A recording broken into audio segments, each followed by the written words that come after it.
Podcast. I think we're live. Hello and welcome to another edition of the Monkey Tail Podcast. I am your host, Bruno Pinto. And with me as ever, I have my friend slash co-host sporting a new .NET mic, Mr. Marius Dunkley. How are you doing, sir? Hello, people. How are we doing?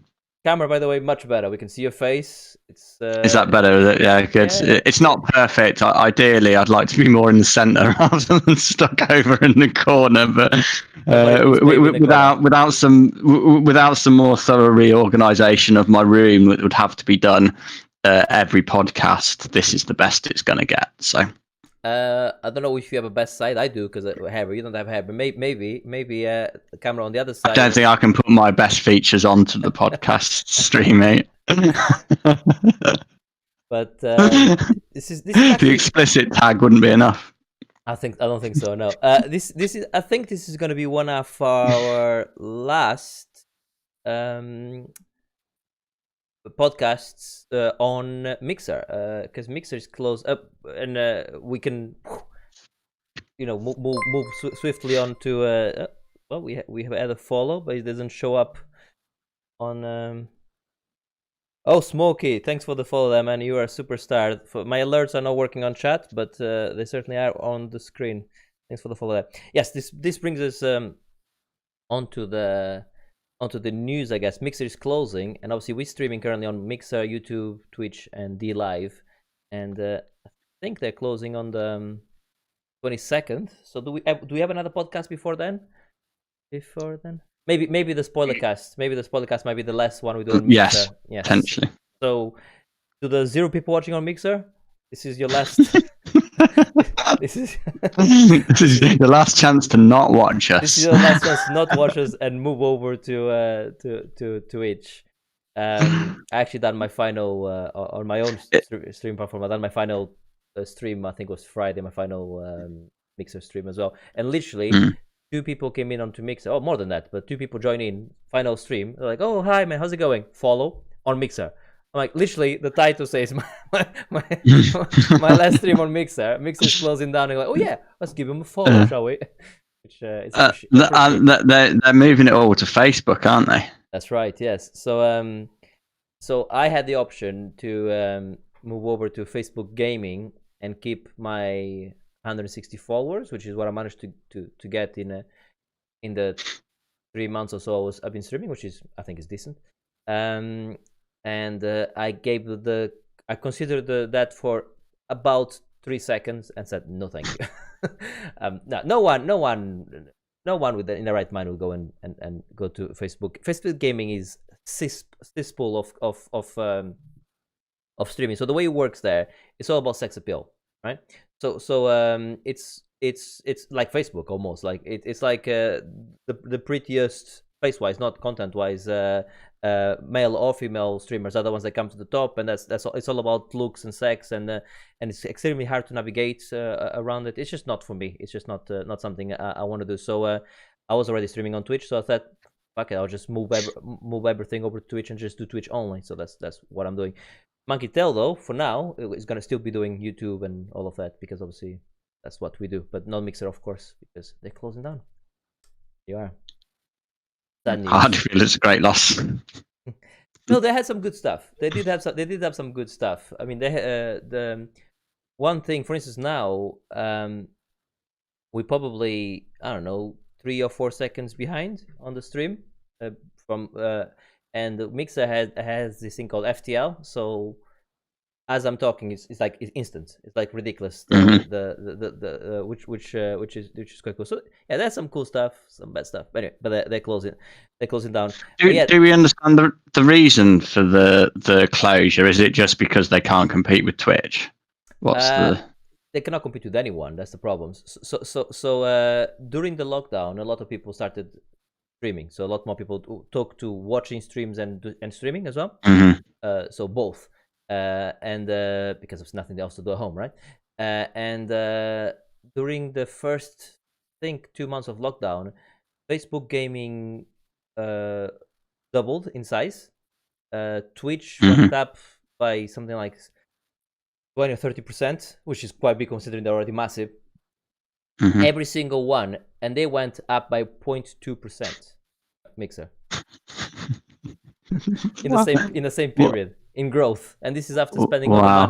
all the monies on Why do you think that is? What is it about Mixer I really don't that people know. didn't get on board with? I really don't know, because when I was researching which streaming platform to go, I chose Mixer as my primary, as you know. So I like the with Twitch, for instance, if you're watching my stream on Twitch, now that I'm an affiliate, you get points from my channel, right?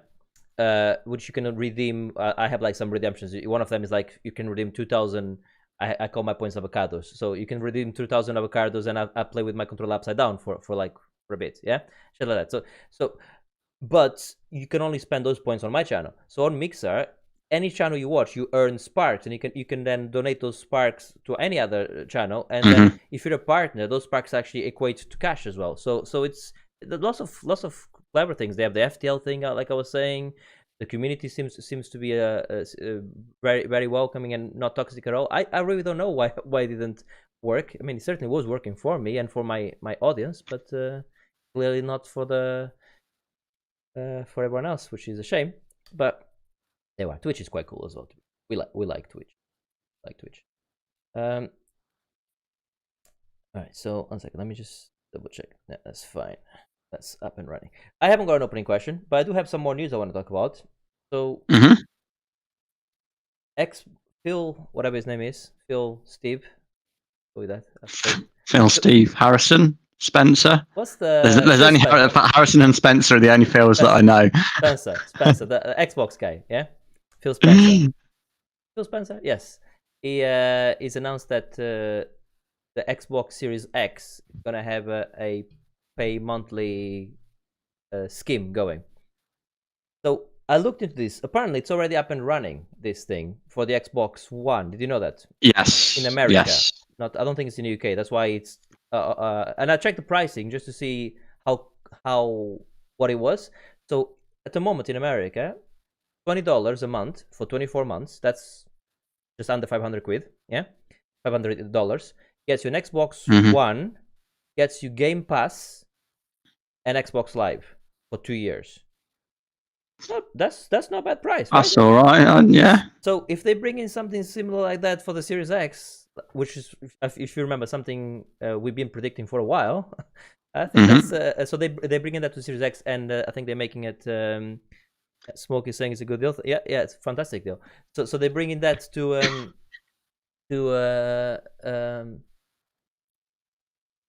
the Series X. So would that make you think, oh, this is something I'm interested in? Because I'm gonna give you some news in a second, which is gonna surprise you. Okay. I mean, I think I would probably still. I mean, I haven't made any decisions yet, but at the moment, I'm still leaning towards the PlayStation more because I have a PC and I have Game Pass on the PC, and Microsoft exclusives have never been enough to sway me. I've always preferred the exclusives of Sony, so it probably wouldn't sway me at the moment. I'd love to see PlayStation do that. That might be the way, rather than a 500, like 500 quid is not, it's nothing to sniff at, is it? You know, but 20 quid a month. I can absorb 20 quid a month and you don't really notice it, do you? And it's not like I'm not going to want that console for 2 years. Yeah, Like, exactly. you know, so yeah, I mean, it sounds great. I do hope that Microsoft do it, and I hope that encourages Sony to do something similar as well, to be honest with you.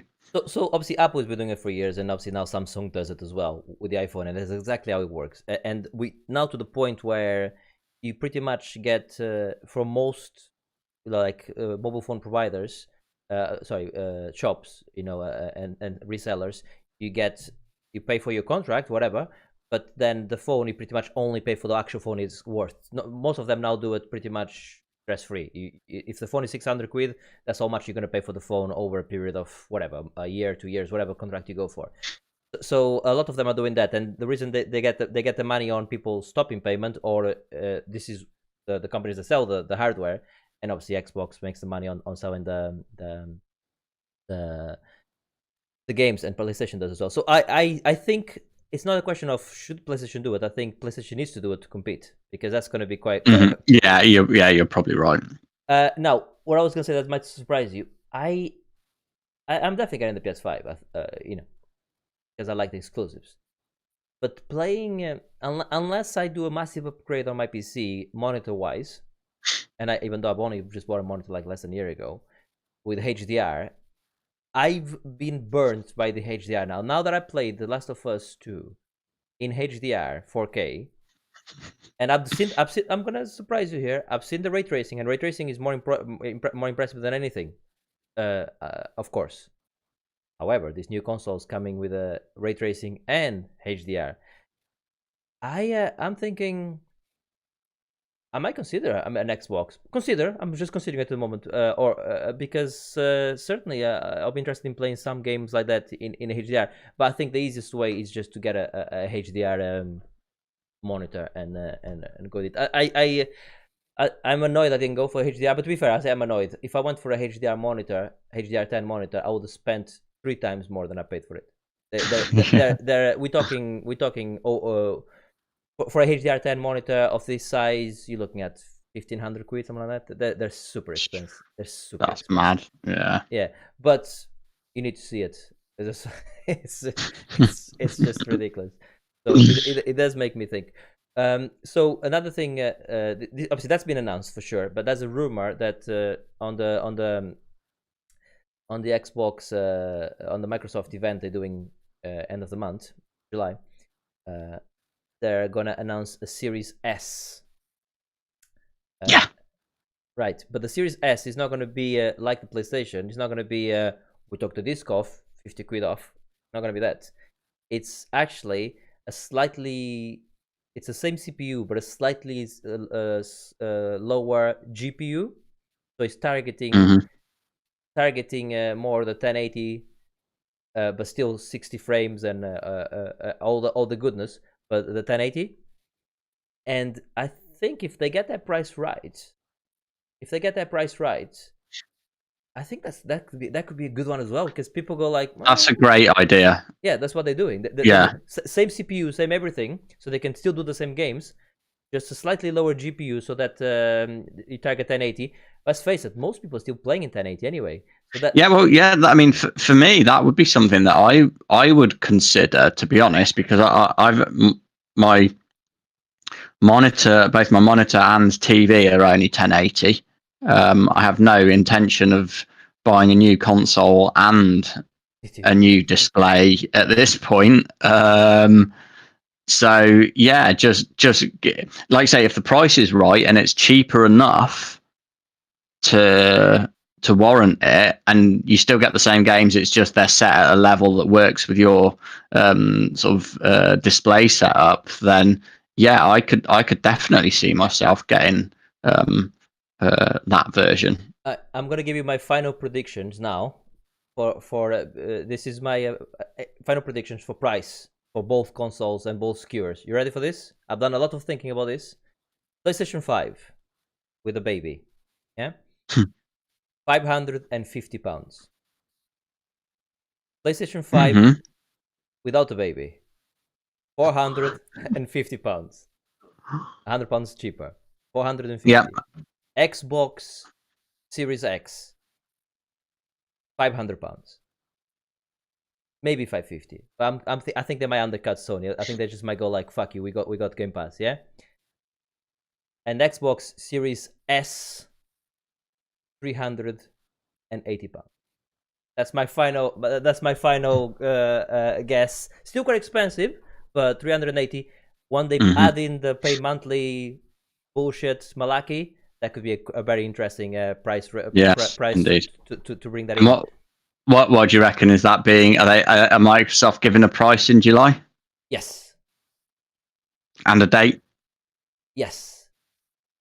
I think they're coming in. They're going like, Sony, I know you've been waiting. I know you've been waiting to try and undercut us. Here's the price. Undercut that. I think it's gonna be it's gonna because PlayStation have been very smug. Sony has been very smug, and to be fair, they have. Come on, they have the market lead. Of course they do, yeah. and they have the better console. To be fair, for this Yes. generation gone. No, but they've been too smug. So Microsoft might go like, all right, Yeah, undercut that then. Go on. We would love you to yeah. undercut that. We would love you to undercut that. They'll say, So I think so. Because I think they want to have the price. They want to have the Apple thing on from $380 or $20 a month. And that will be the one that gets you the series the Series S. You get 100 games plus all the exclusives, Xbox Live, all of that. You want the Series X? Okay, that's gonna be maybe £30 or a month. It's gonna be more expensive, but I think that's what I'm basing my predictions on. This is my final prediction. I'm not changing it. Do you disagree with any of those prices?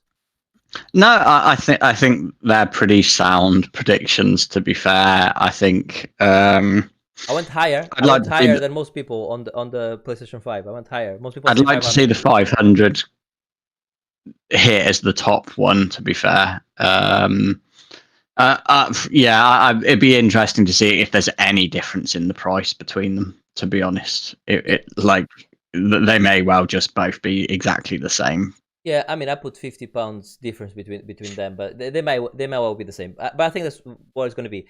Now with the PlayStation, I hope they do a monthly price as well. It's a no-brainer for them because they only have to get a partner. They only have to go to Amazon or something, which is why Xbox does in America anyway, and say, offer this deal, and we'll get you a slightly a slightly discount on them or whatever. And then Amazon, they have all the money anyway. They can just easily put like, yeah, as a contract, if you stop paying, there's penalties. Amazon will take that any day. So that's all they have to do really. Is just have a word with some of the bigger boys, Amazon or something, and they'll be able to offer something similar. But they haven't got a Game Pass. They have the PlayStation Now. PlayStation Now.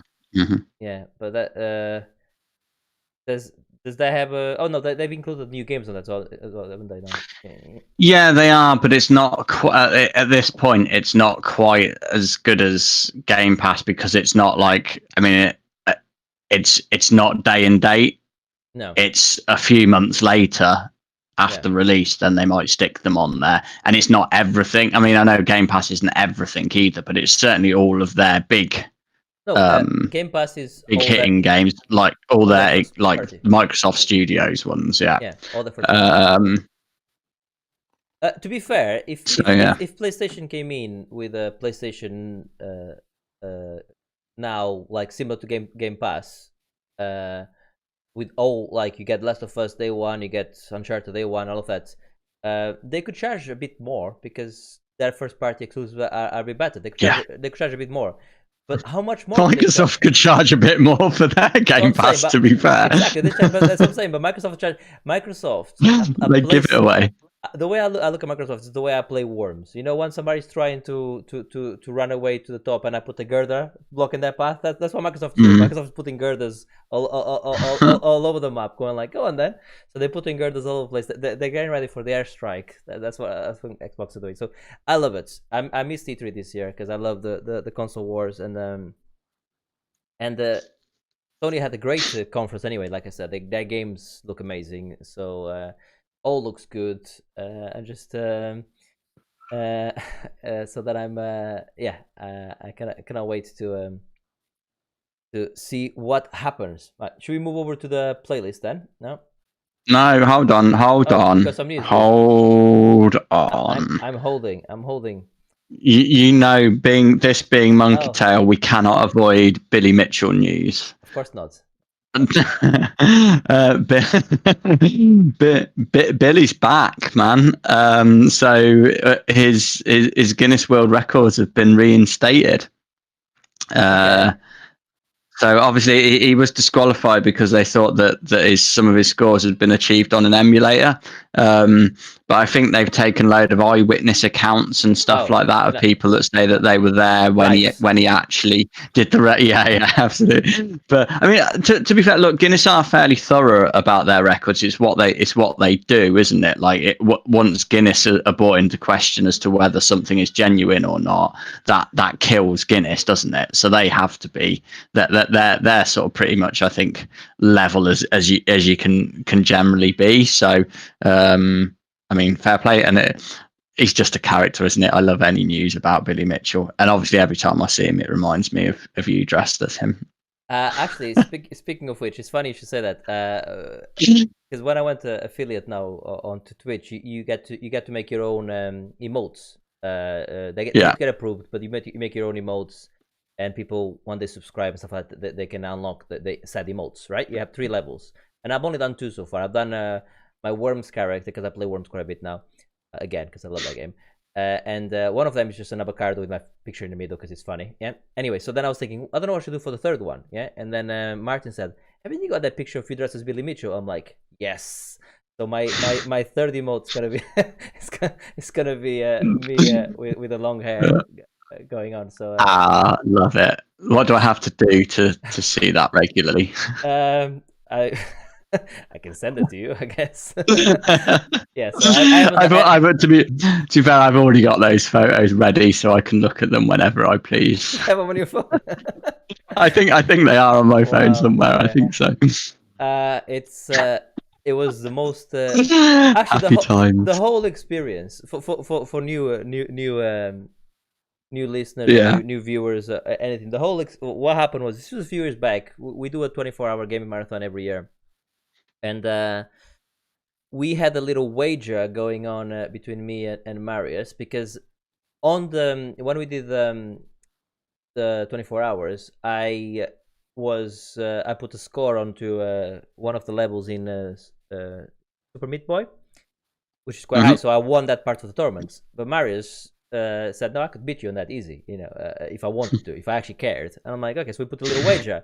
So Weber could put we had a year, a whole year, to put the fastest score possible on that particular level. And I went in and I put something ridiculous. It was like, I mean, I don't remember the ins and outs already, but I put something on the top 500 in the world, like out of, thousands and thousands of people. I put something like top 500 score, and his score was below mine. But then his score was never getting better. So I'm like, this is fantastic. He's gonna lose here. But what the bastard has done is he went offline on Steam for months, not coming online at any point, so that the score wouldn't pop in. And the day before, I think it was May was the cutoff point or something, or whatever it was. The literally an hour before midnight or something. No, yeah, because yeah, we put a hard cut off at midnight on whatever day it was. Yeah. So we uploaded my score at 11:59. He uploaded his score at 11:59, and I think it was something like a top 100 score or something he put in, which is absolutely. I mean, I had improved my score to 300, but he put like one of the fastest 100 people in the world on that fucking thing. My face just dropped when I saw that. And my forfeit. I've probably never been happier, to be honest. Was My only disappointment with the whole situation is that I could not see your face at the time when you saw my score. No, no. It was disbelief, and so then I had to, but it was amazing because so then I had to dress as Billy Mitchell. Billy Mitchell has the long hair.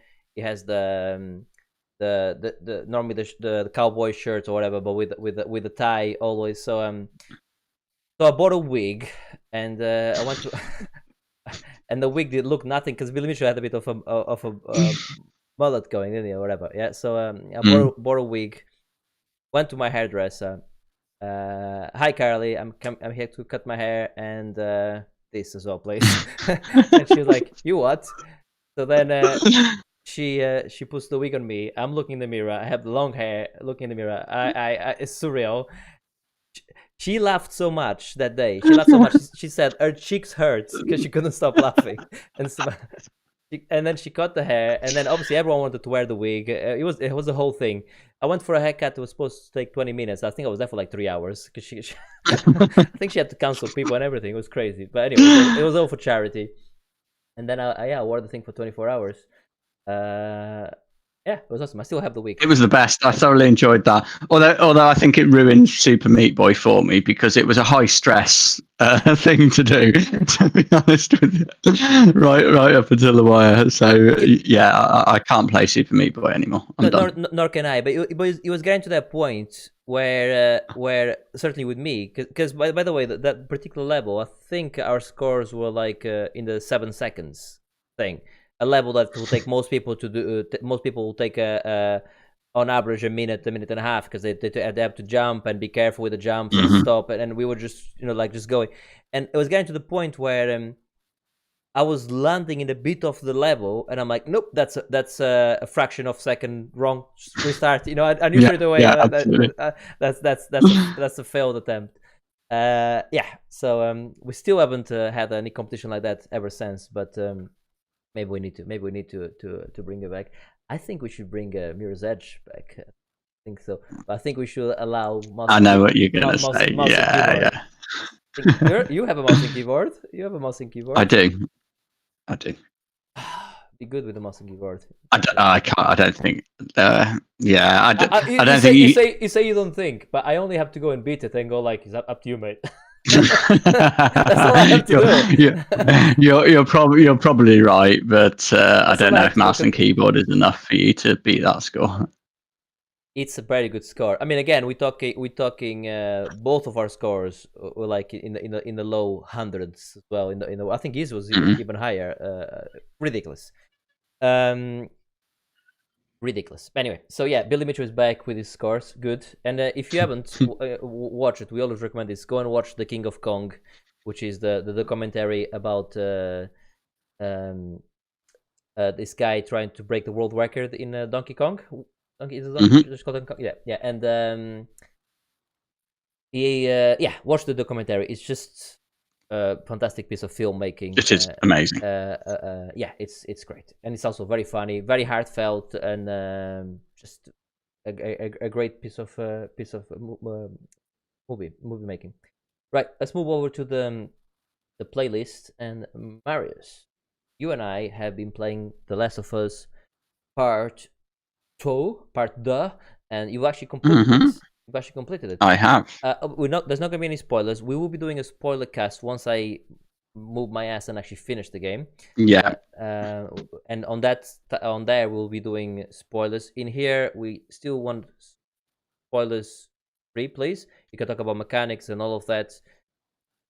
Do you want to take it over for now? Or do you want to just what do you yeah, I mean, it is a fantastic game. I mean, I'm going to have to hold back a lot because I want to save it for the spoiler cast, to be honest with you. Okay. But yeah, I think the game is phenomenal. I think some of the stuff it does is really great. I like the little sort of incidental details that actually sort of inform the gameplay. So, for example, I love that it lets you know you've cleared this area now, just by the characters talking and saying, right, I think that's it. I think everyone's gone. I like that fact. I love the way that the enemies refer to each other by name as well. So when you take someone out, they're like, Dave, fuck, he's gone. That's good. World building, isn't it? Yeah, I think that's phenomenal. And like, I'm reading everything. When I pick up a note, it gets read without fail. And there's very few games that I can say that with. Normally, I'll just absolutely skip by those.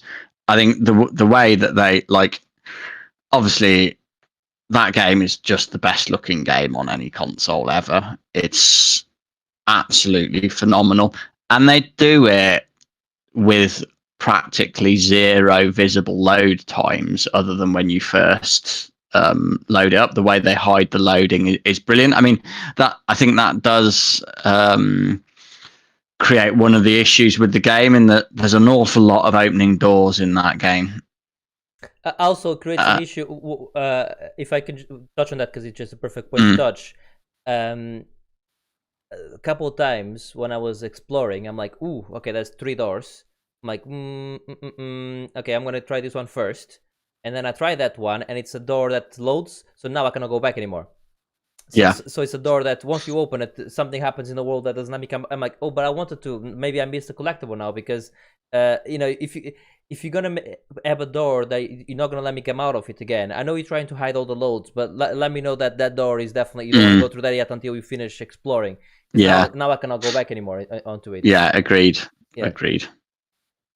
Um, I think the checkpoints as well are really generous. So I mentioned when I was playing through the Uncharted a few weeks ago, and I was playing those on easy, and I suggested I might play this on easy. I actually didn't. I played it on the normal difficulty setting because it confirms and gives you the option you can change that at any point. So I'm like, I'll try it on normal and see how it goes, and I thought they did it really well. You get the sort of difficulty of the combat on the normal setting, but I think the checkpoints are really generous, so it doesn't make it's very rare. You don't have to repeat long sections at any point.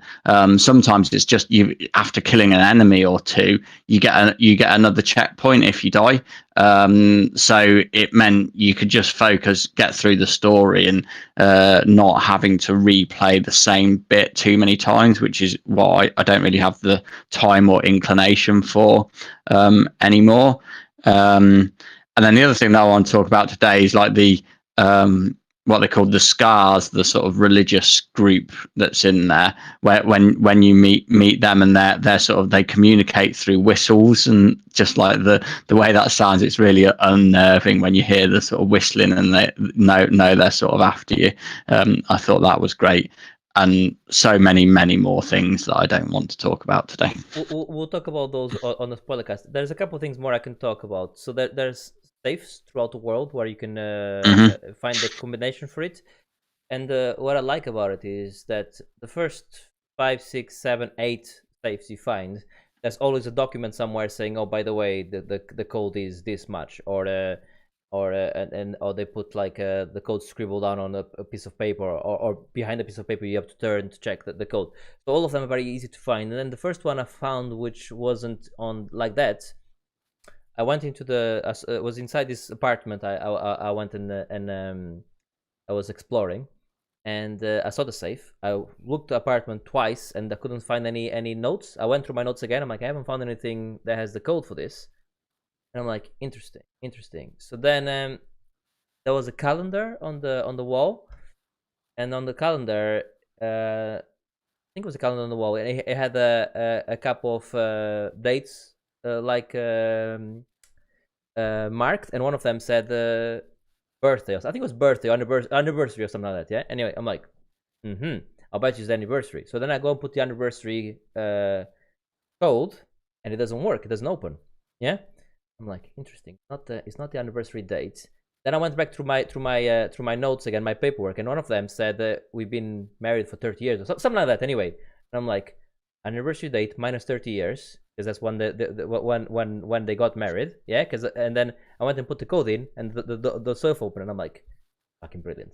So I like how I mean, and I guess it's a tiny bit of a spoiler, but it's not, whatever. Yeah, you might not even see the calendar because it's so small. But what I like about that is it wasn't holding your hand, so you really had to do some digging. There was other ones. One I quite liked was I don't know. I'm not gonna say what it was, but let's just say you had to put somebody's phone number in. Mm-hmm. So it's the so and so's phone number, and I'm looking everywhere to try and find the phone number. I'm like, it's not anywhere. And I'm like, fuck. And then I look, and there's the toilet. I can see the it's a toilet. I'm like, I'll bet you it's on the wall saying for a good time call whatever. Yeah, and I went in there and it said for a good time call Jenny or whatever, and it had the number, and I'm like, that's so funny. So I love that. So that's one mechanic I really like. I like them. What talking about the mechanics of the game, what they brought from Last of Us 2 to this one. They've changed the abilities now, where the other one you can pretty much select where you wanted it, and you could put points on that before you learn another section. But this one you have to, if there's something you want, say extra health, you have to put the other ones first. So they kind of like do a bit Hmm. an ability tree, which I like. The weapons as well. There seems to be fewer weapons, but I like the way you see them dismantling the weapons and putting the new parts in. Hmm. Yeah, It's they've all got bespoke animations for each upgrade, which is really cool. That's it. Yeah. So I really like that. And you touched on it already with how it looks, and you were talking about the religious group cars. Yes. When that first happens, uh, the day is turning into night. Um, um, and the lighting they have on that. I would love to see that game when they do a remaster of it, undoubtedly, and for the PlayStation 5, and they put ray tracing on it. That that game already looks ridiculous. You're right; it looks better than any game I played on the console. But Hmm. to be fair, it's not the best looking game I've ever played because I think I played some better games on the PC. But it's close, very close. It's not far off, yeah. It's not far off, and yeah, it just looks gorgeous. I think they got the NPC. The NPCs are better now. Hmm. I think they don't get in the way as much as they used Yeah, to. it still happens, but not so bad. Um, No. yeah, I absolutely agree with that. So yes, I am truly enjoying it. I reckon I'm halfway, maybe 2/3 down with it, maybe halfway. And I'm gonna finish it, and we can do this podcast. But what I've done so far, I love it. In terms of the story, obviously, we'll talk about that on the spoiler cast. I think I can see why some people don't like the story. That's all I'm gonna say. However, that doesn't that doesn't bother me at all. Taking read those there. We'll talk about you Yeah, won't. I'm remaining stoically silent on this. Right, let's move on to you've been playing Doom Eternal, a game that I need to go back and finish. I've only played maybe a third of it. That game is good. That game is fun, right? Yeah, it is. I mean, I've played much less than that. I think I've only played about an hour and a half to 2 hours, something like that so far. But yeah, that game is really good. Just the way that it flows, the whole mechanics that they've sort of added to from the 2016 Doom.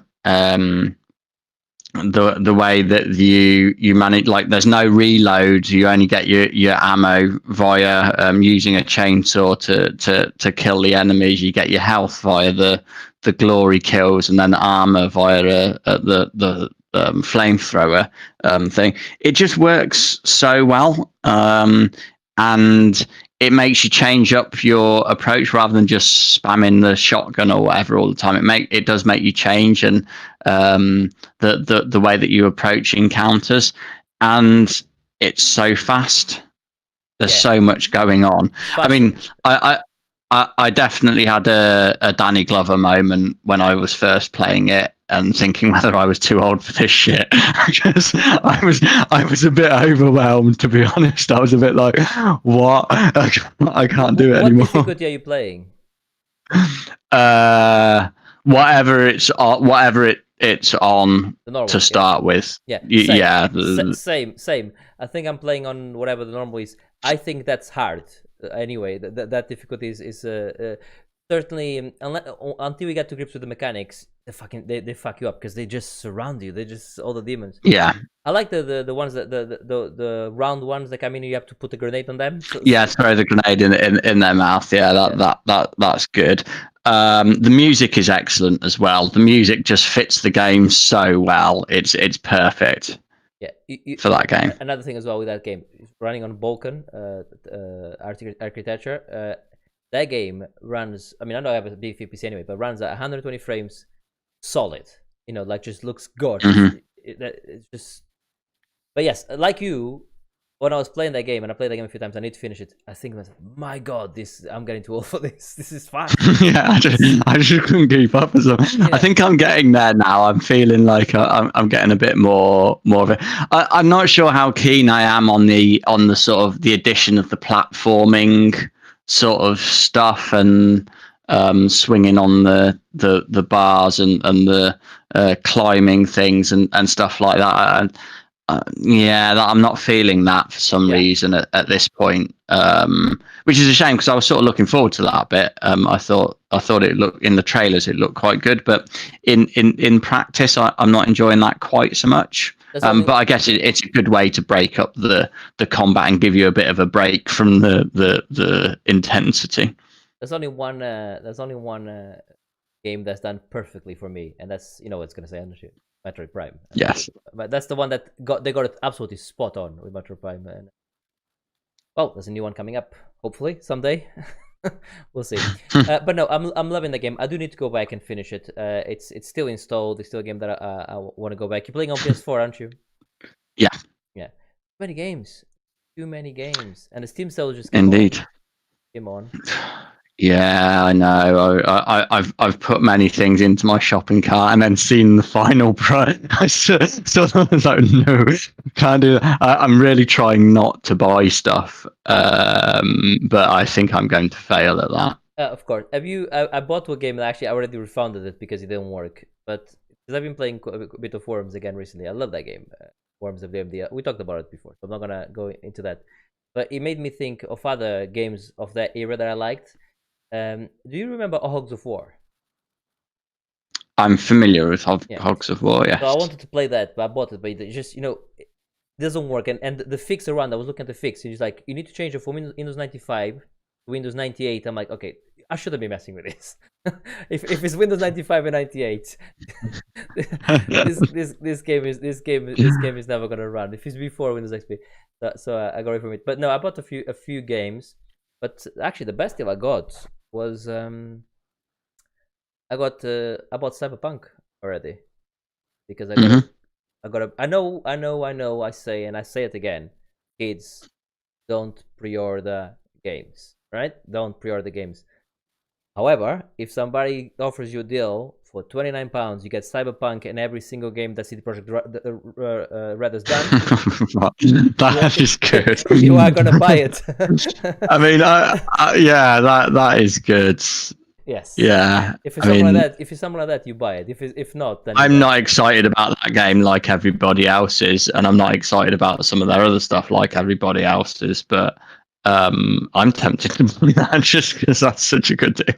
I'll tell you. It's that it involves VPNs and stuff like that. So I'll tell you Oh, after. I'm out. You're Like, out. you Oh, no, know no, no, no. my effort to rewards Only, ratio is slim. only to get the game, not to play it. Only to get it in the first place, not to play it. To play it, you can Yeah. just play normal. Play. The efforts for me was 10 minutes. So it's not for me. The effort versus reward was fine, but hours are different. Anyway, so I got that. I got that, and I also got Remnant from the Ashes. Have you heard about it? I've heard the name, but no idea. So it's Remnant from the Ashes is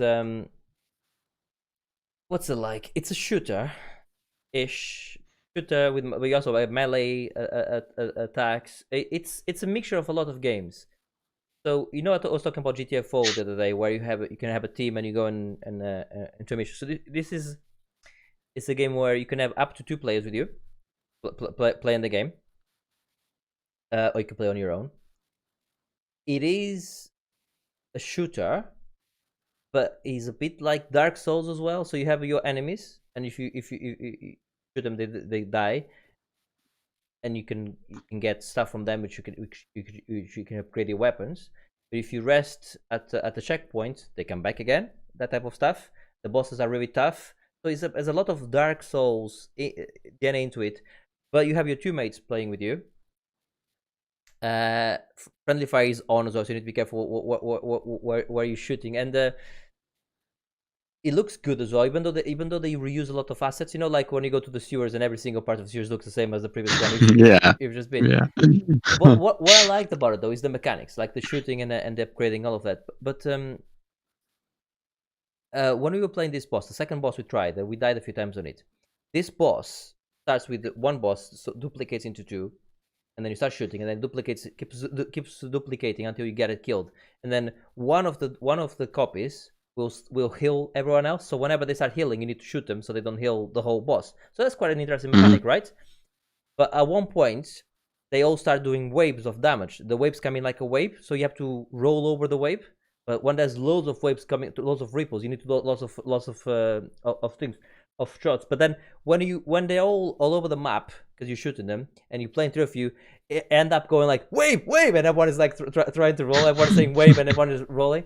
And it's tough, man. It's really tough. But I like that's what I like about it. It's a difficult game, but you know, you're not doing it on your own. You have your mates to surf with you, I guess. Hmm. When you all die, and then one of you might lose a bit of health, and then you go like, oh shit, should we go to one fight? Yeah, we bring everyone back because you fucking were playing like an idiot earlier. Also, you have your healing things, a bit like Dark Souls, where you can upgrade it, so you have more.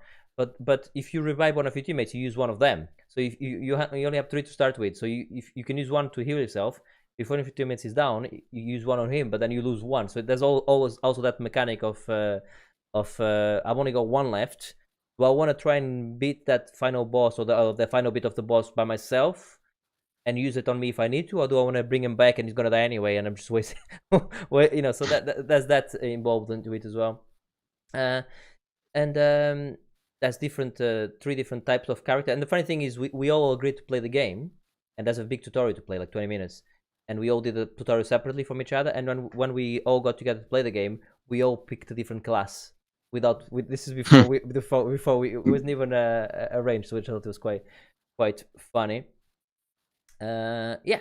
So it's just a fun little Dark Souls type, like shooter with elements of GTFO thrown into it as well. Yeah, it's fun. Voice acting is terrible. I mean, it's like they got the guy from the pub to come and do the voice acting. But I think it's one of those. Yeah, you know what it is. It's a double A.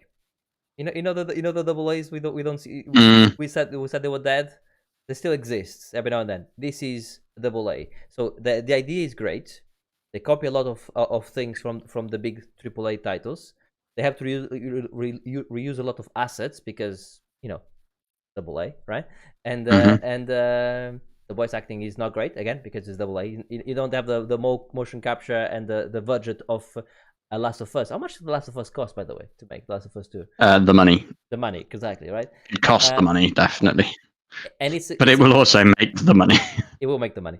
But it's a game that, as I was playing it, I was thinking to myself, "Oh, it looks good as well." By the way, but I was playing. I was like, "This game is gonna have an amazing sequel." The sequel for this game, once a publisher comes in with a bit more dosh or whatever, or they spend a bit more money on it to make the sequel is gonna be something special because the core what they have there, the world and everything, it's really cool. So yeah, that's Remnant from the Ashes, and I really rather like it. It's also on consoles as well. But yeah, I really rather like it. I think it's a fun game.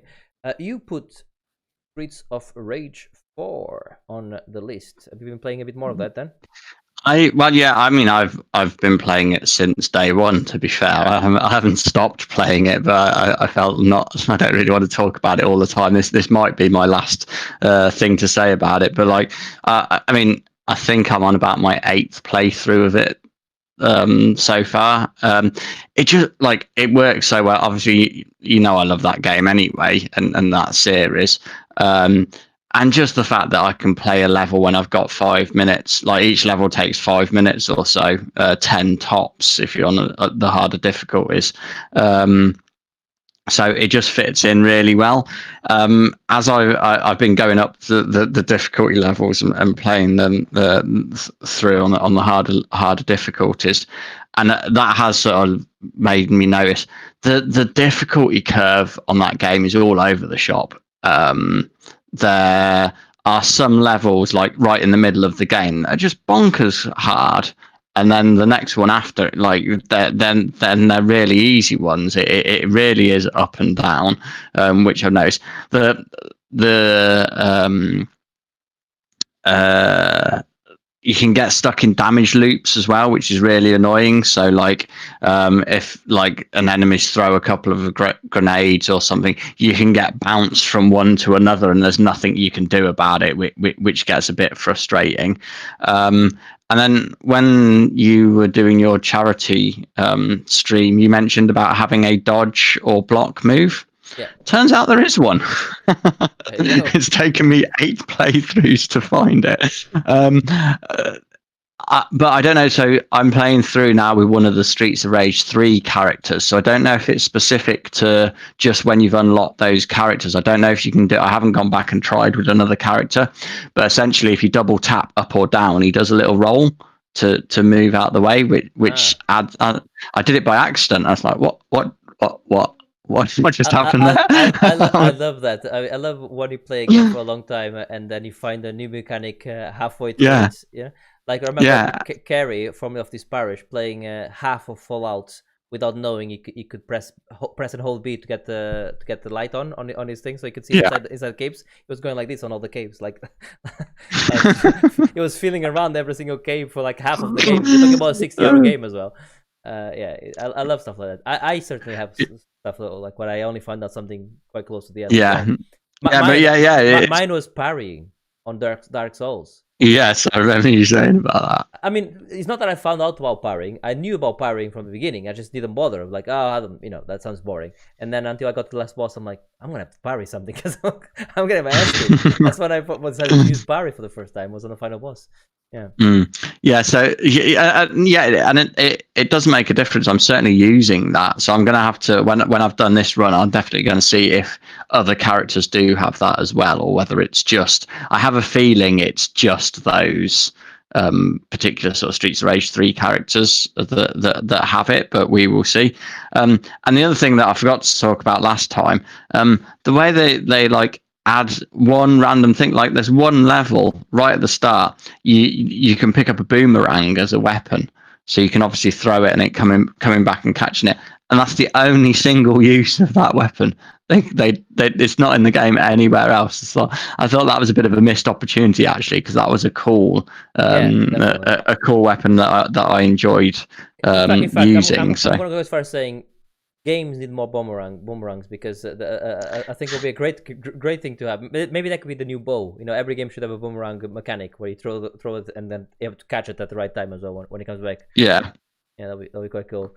They should make it that if not, you have to literally go to the floor and bend down like fuck's sake and pick it up as you get the shit kicked out of you. No, it hits you in the face if you don't time it right. If you in the face, you lose health. Yes, that's it. Yeah, that'll be quite cool. That'll be awesome actually. Very cool. But yeah, that's Streets of Rage 4 again. I probably won't talk about it again, but I can't promise. I'm gonna put you on the spot as I like to do, and I'm gonna say obviously that's a Mega Drive sequel. If you can pick one more game for them to make a numbered sequel to or a named sequel to the console, Mega Drive, well, which one would you take now? You've had your Streets of Rage. I'm pretty sure we've done this before, but it doesn't matter. And I'm pretty sure I'm going to give the same answer as before, seeing as you put me on the spot and I haven't got time to think of anything else. Comic Zone. Yes, Comic Zone would be great. Comic Zone. I think mine would be. I think we have done this before. I think I don't know what mine would be, but I think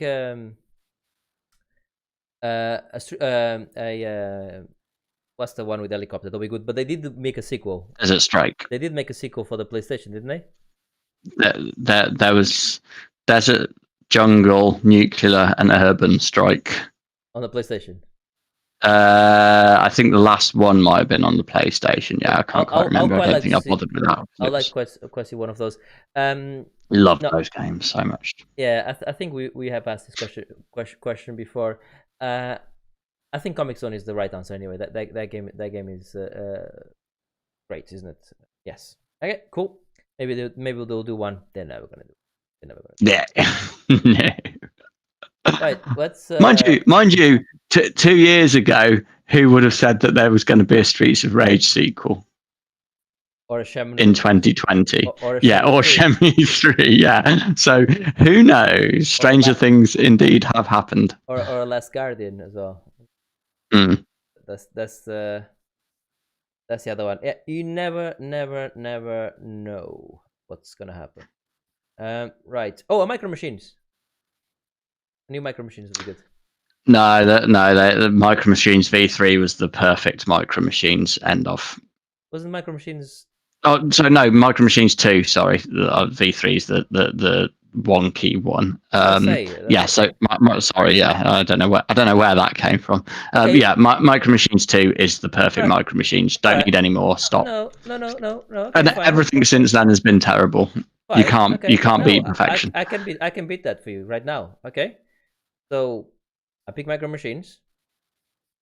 I just clean up the graphics a bit. Don't do anything to them. Just make them so that they work on different resolutions and all of that bullshit. Yeah. I put it on Steam and allow you to do online multiplayer on it. Yeah, I'd have that. Yeah. Okay, so you take that, yeah. So that is a better. That is already a better version of your of your perfect game. See? Yeah. Okay. Yeah. Still not the same. I like. You need to be able to punch the guy You need to be able to in the punch arm, people on Micro Machines. Yeah. so they Absolutely. drop, so they cannot turn anymore. And ideally, like, although I was victim of this more than instigator, the being able to whip the control pad out of the port. People use that a lot against me. It's a great little game. Okay, no, Micro Machines will be good though. A remaster. I think I've sold you on the remaster. Maybe up to play the game, you need to install a punching like arm that you can press a button and the person gets punched through the internet. In fact, they should make that anyway. Indeed. They should make that anyway. Yeah, absolutely. I mean, yeah. Whenever somebody plays Fortnite, if somebody wants to play Fortnite, they have to get punched every 5 minutes. That's the only way you're allowed to play Fortnite or Rocket League. If you want to play Rocket League, fine. You get slapped every 2 minutes by a mechanical hand. I would watch that. Right, let's move over to the final part of the show, and that's the part we like to call "Why Don't You?" And this is the part of the show where we give you a recommendation of something to watch, read, experience, eat, anything for the next couple weeks. And you want to talk about Sansar? Sansar, yeah, Sansar, I think. All right. So this is thanks to Google and Zuckerberg's lack of interest in people's privacy. I saw an advert on Facebook for this yesterday, which is just in the nick of time for me. Basically, this is a format for live events in VR. What's the name of the thing? So yesterday and today, indeed, they're holding Lost Horizon Festival in VR. So this is Shangri-La. I think it's like a stage or a few stages within Glastonbury. I think it's sort of a side thing in Glastonbury that's much more sort of dance focused, and it was great. I mean, I'm missing being able to go out to such things at the moment, to be honest with you. And so, like, I first went in, fucking Fatboy Slim's playing. Like, absolutely, like it's brilliant. So I saw Fatboy Slim, Carl Cox,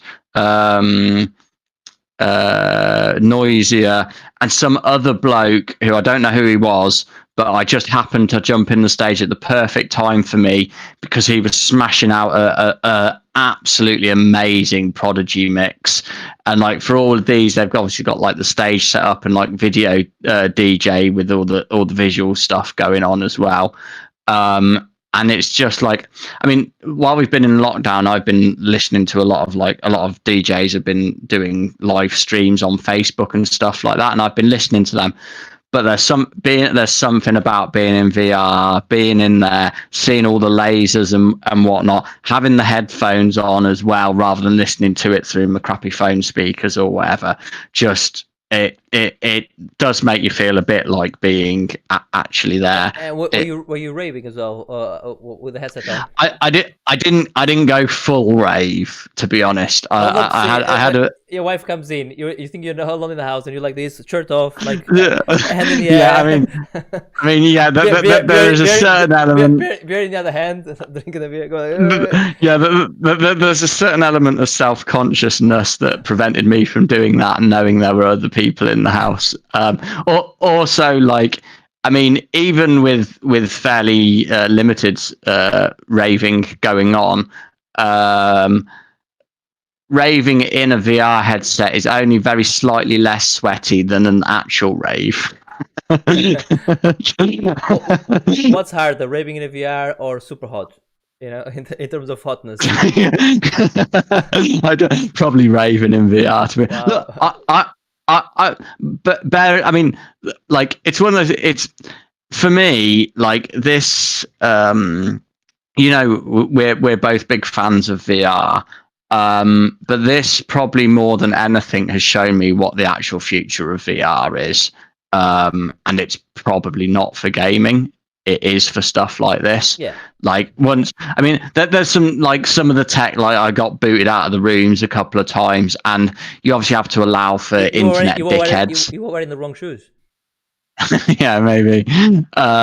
Like it seems like you can hear if people are mic'd up, you can hear everybody in the room. So one of the first things I did was put that setting down to 0 so I can't hear anybody, because there were some people being absolute tools in there, which is a bit of a shame. And it's like there's just something like I've seen some pretty weird happenings at raves, but having like people like wandering around, their avatars spazzing out, people jumping in, like they mess with the gravity in it as well, so people can jump up in the air and things like that. So it's a bit like the Ready Player One. The dancing. Yeah.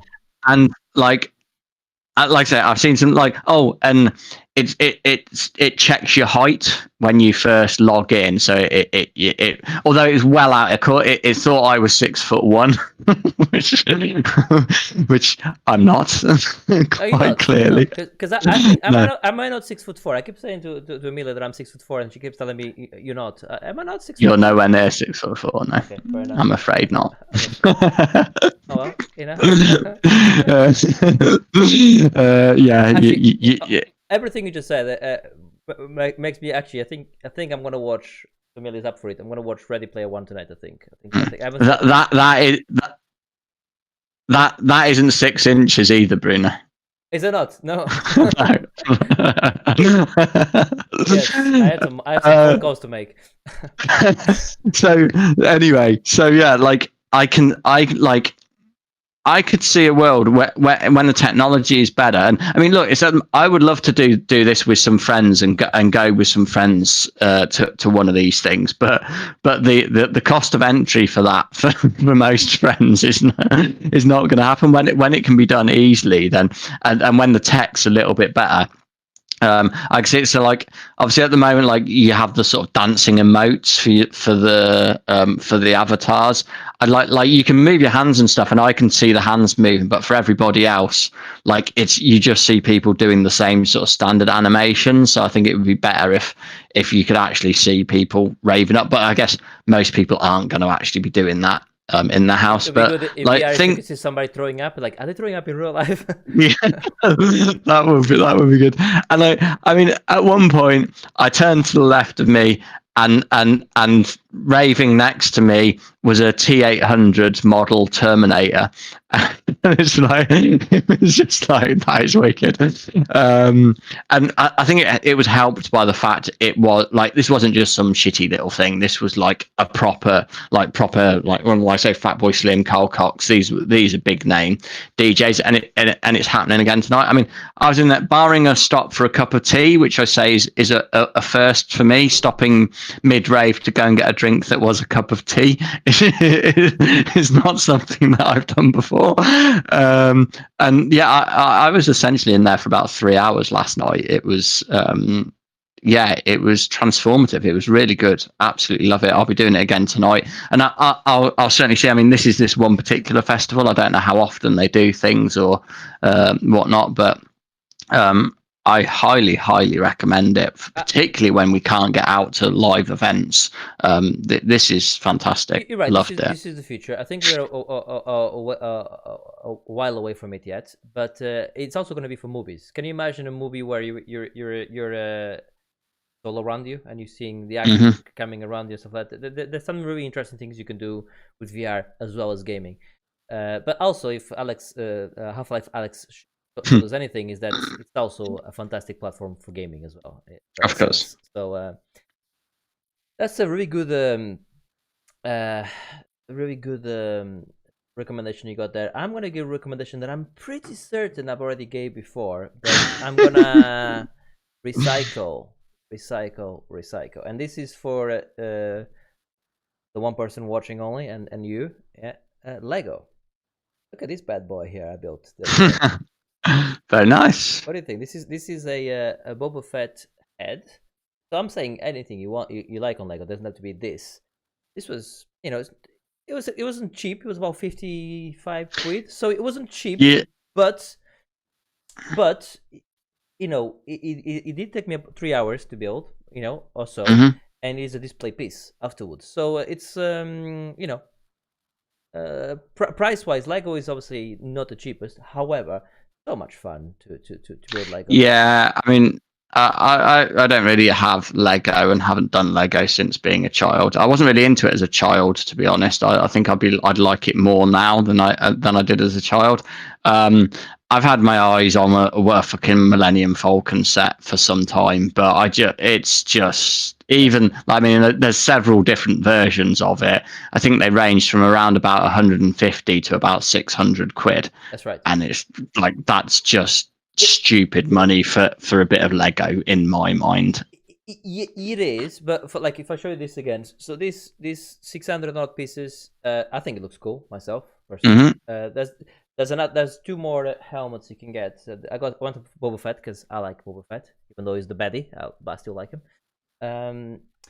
You can get an actual stormtrooper's head, which I think you like. Of course. And you can also get a pilot's head, the black one with a tube out of it. That's the one I want. That one is nice as fuck.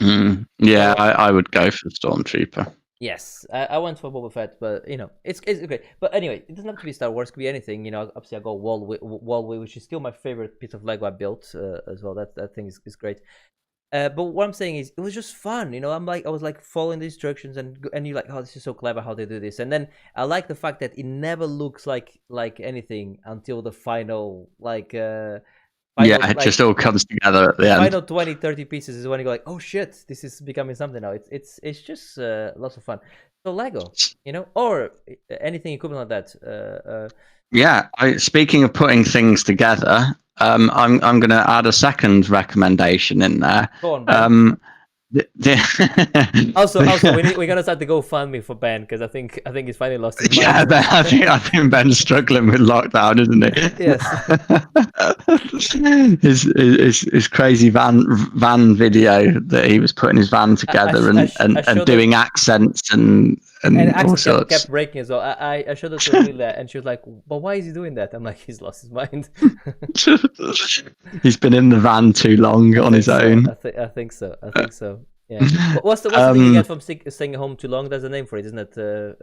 Cabin fever, isn't it? Yes, cabin fever. Is he getting van fever or something? I think he might be. Yeah, definitely.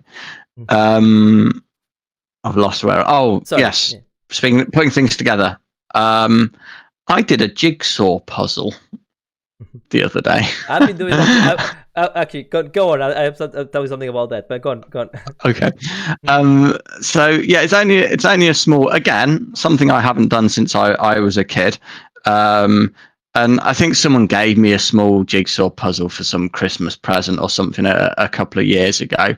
And it's only a small one. It's only 108 pieces. So the size of a laptop in terms of space. Right. So it wasn't much. And it was basically a load of sunflowers. And right. And the box did advertise really difficult puzzle. I was like, no. Nah, I actually didn't struggle with that at all. But I did it just in an afternoon, just like, oh, I found it, I might as well, got given it, I might as well Yeah, do yeah. it. And there's just something about the act of a jigsaw puzzle. It's quite meditative. Actually, just the act of sort of putting it together and the satisfaction of completing it. I haven't gone and bought any further jigsaw puzzles yet, but it's not beyond the realms of possibility. I'm probably holding back because my dad does an awful lot of jigsaw puzzles, and like I'm already turning into my dad as it is, and I'm not sure that I'm ready to get to that level yet. We'll be swapping puzzles next thing. Funny you should say that, because Millie got us a puzzle for us Cool. to do as well on lockdown, and it's on the floor still inside. I got like a big frame. I managed to put it in so that it's there. Yeah. 1,000 pieces. And my favorite part was we're maybe 2 hours into it, and we've barely done the edge of it. And then she was like, "This is actually really difficult. I didn't realize it was this difficult. It's 1,000 peso. You think it's gonna be like, oh yeah, let me do it in half an hour." Yeah, it's tough, and this is one with lots of colors. Imagine doing one with like you see some of them will like has like a whole part which is all white. You're like, right, so Yeah. anything goes. Yeah, I think black and white or grayscale are the most difficult ones. That's right. But yeah, it is lots of fun. It is lots of fun. I Yeah. hadn't done a puzzle as well since I was a kid. So all those things are fun to do. I think, especially when you're in lockdown. Even though we're just coming out of lockdown as well now, which is great. For now, unless you're Leicester, you're going back. Unless you're Leicester, there's some other places that I think are soon to be locked down, and I wouldn't be at all surprised if we all end up back in the same boat again in a few months' time. It's that's why I said haircut. Go number two. Yeah, sure. Go for number two. I don't care. Just make it, because I don't know what next time I'm gonna be able to have my haircut. Yes. No. Hopefully not. Hopefully we won't go back into lockdown. But yes, puzzles, Legos, and indeed Sansar. If you want to rave in your VR headset, I take it you're doing that with your Vive, not your PlayStation. Yeah, I don't think it would be available on PlayStation VR, to be honest with you. I mean, that is a shame because, again, I would like it would be nice if Kim could get involved in that as well. We have been known to go raving together.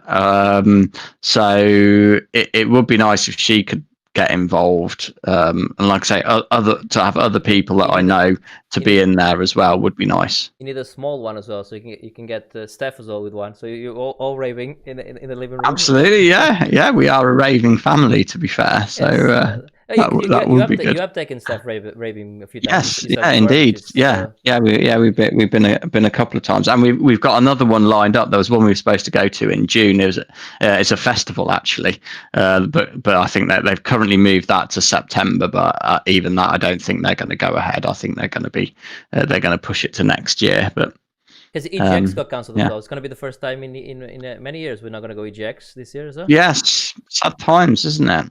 We're missing some of those things. Yeah. Yeah, but they're doing a virtual event instead, so it's just that's not what EGX is like. Same. It's the wandering, like just walking around and seeing someone play something. Like for example, last time there was that FMV skateboarding game that we just walked past it, and we walked past it and literally like, hang on a sec, I had to back up again and look, and that how does that look like good? It's like, oh, it's video. It's like, how do you play this? Like, it's just and you just don't get that from looking at trailers on a screen, man. It just doesn't happen like that. And I have some great memories from EGX. I mean, the first time I saw Dead Cells, I was passing by it as well. Same thing. I looked at it, and then I did a quick, like when you walk in, you do a turn, you turn on the spot, come back the same way again. You're like, what is this? Please give me the controller. Tell me everything about it. And also for actually EGX Res I think was my favorite one we've ever done together. That's the one where I nearly started being interviewed for Hotline Miami because I thought I was a developer. I'm like, I was this close from giving an interview. That would have been funny. That was fun, that one, actually. Yeah, some good games there as well. Yeah, no EGX this year. We have to be next year. No holidays as well. I was going to go to Portugal in September. That's not happening now as well. Mm-hmm. So lots of things cancelled and postponed and all of that. I've also just found out that I'm going to be on furlough for another 2 months. So there you go. Right. Okay. Wow. Well, ish. Like the furlough rules has changed slightly, so you can work. So it's kind of like if you work, you get paid full time. If not, you're on furlough again, whatever, something like that. Mm-hmm. My company needs me for like to go and do something for a couple of days. I'll do it and then back on furlough again. Yeah. Back in your box. So that's what I am anyway. But there you are. That's the state of that's where we are in the world at the moment. But it's a great time to say, keep safe. We're not out of the woods yet. Don't start doing stupid stuff. Don't start going to the street Can't be. and hugging everyone. It's I shudder to think what it's going to be like out and about today. Now the pubs are open again. People are clearly going to be idiots, man. It's going to be a disaster. Gonna be bad. It's gonna be bad, but we'll see. I mean, I'm going to Leamington today. I'm still doing my thing. I'm still doing the social distancing, majiggy. Mm-hmm. The other thing as well with the 1 meter plus. Everyone going like, what does 1 meter plus mean? What do you think it means? 1 meter minimum, but try to do 1 meter plus. What's so hard to understand about 1 meter plus? I mean, arm's length. 1 meter means arm's length. Keep them arm's length. Everyone arm's length. That's what it means. I can't remember whether I've said this previously on podcast or not, but I've seen certainly internet meme or whatever picture of this bloke with the t-shirt on that on the back says, if I can turn around and punch you in the face, you're not socially distancing. That's a good one to have. Absolutely. Maybe I need to do one of those. Maybe I need to do one of those. Yeah. But yes, it's the problem is not us. The problem is everyone else. And I know I saw in a picture as well on Twitter. This was in America in an internal flight. In America, if you're doing a flight, you by law you have to have by the law of the company you have to have a face mask on. And this guy was sitting on his seat with a big pot belly, nothing to do with the pot belly, just other that for picture. Yeah. Make America great again, hat on, and he was using his mask as an eye thing so that to cut the light off. That guy deserves a punch in the face. Wouldn't you agree? Oh yeah, absolutely. That guy. So yeah, it's not us, it's everyone else. So don't be a dick, okay? We cannot have that as a podcast title because I'm sure we've already had a podcast called "Don't Be a Dick." Definitely, we have definitely had that before. This could be "Don't Be a Dick" Part 2. We'll see. But yeah, don't be a dick. Stay safe. All of that, and the next podcast will more than likely be the Last of Us spoiler cast. If and when I close I finish the game, and if we can get a day together between us, and then we'll be back to normal again with our normal podcast. Maybe we'll have Ben if we can. Hopefully, Ben will be back if he hasn't been sectioned by them. If he hasn't been sectioned, indeed. I'm not going to share the video because I don't think you guys want to see the video, but we're worried for him now. Just to be clear, everybody, Ben's okay. we're making like this. Ben's all right. Nah, Ben is, we are. We're only messing. He made a little video where he was doing some accents, and he was. I think he was just doing a bit of a joke thing.